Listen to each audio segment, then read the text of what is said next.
नमस्कार बालमित्रांनो, आज आपल्याला एक छान घटक शिकायचा आहे।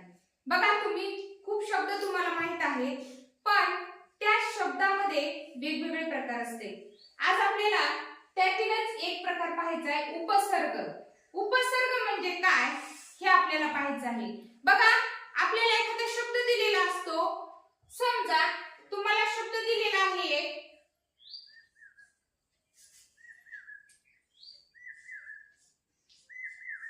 गैरहजर। कोणता शब्द दिलाय? गैरहजर।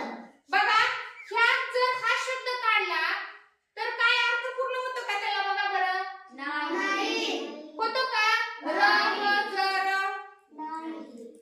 म्हणजे ह्या सुरुवातीचे जर समजा हे दोन शब्द तयार होते, गैर वेगळा आहे, हजर वेगळा आहे। हा गैर काय आहे? उपसर्ग आहे। काय आहे? उपसर्ग। आणि हजर हा शब्द आहे, त्याला गैर हा उपसर्ग लागलेला आहे। बघा, असाच उपसर्ग म्हणजे काय? शब्दाच्या सुरुवातीला लागलेला जे अक्षर आहे त्याला आपण उपसर्ग असं म्हणतो। बघा, मी इथं काय लिहिले? बघा, इथं सु हा उपसर्ग लागणार आहे। काय लागणार आहे? बघा, आता मी इथं सु लिहिलंय, हा काय आहे? गंध आहे की नाही? हे काय आहे? सुगंध। बघा, सु प्रत्यय लागला की नवीन शब्द तयार झाला की नाही? बघा, दुसरा शब्द बघा,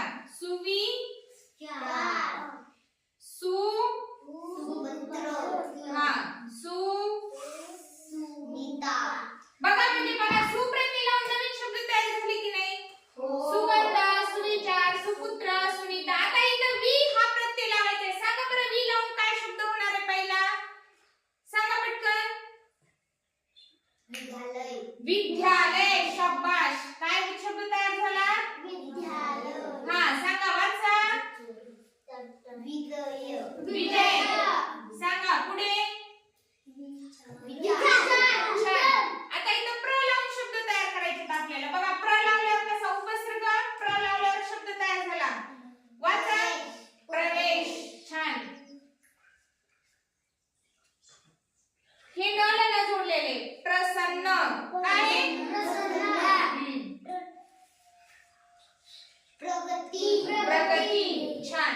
बघा, आता बे हा इथं बेचा प्रत्यय लागतोय। वाचा, बेईमान।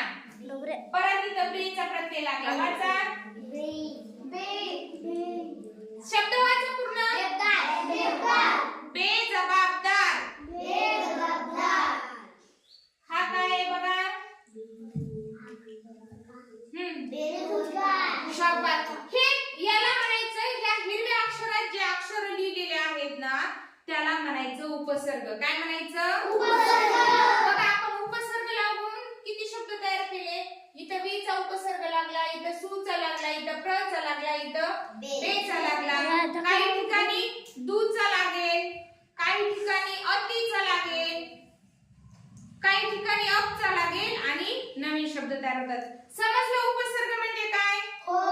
शब्दाच्या सुरुवातीला जे अक्षर असते त्याला उपसर्ग असे म्हणतात। त्यामुळे अर्थपूर्ण शब्द तयार होणार आहे, म्हणून आपण त्याला उपसर्ग म्हणतो। तर बालमित्रांनो, असेच विविध उपसर्ग असलेले शब्द तुम्ही संकलित करायचे आहेत आणि आपल्या वहीमध्ये लिहून घ्यायचे आहेत। धन्यवाद।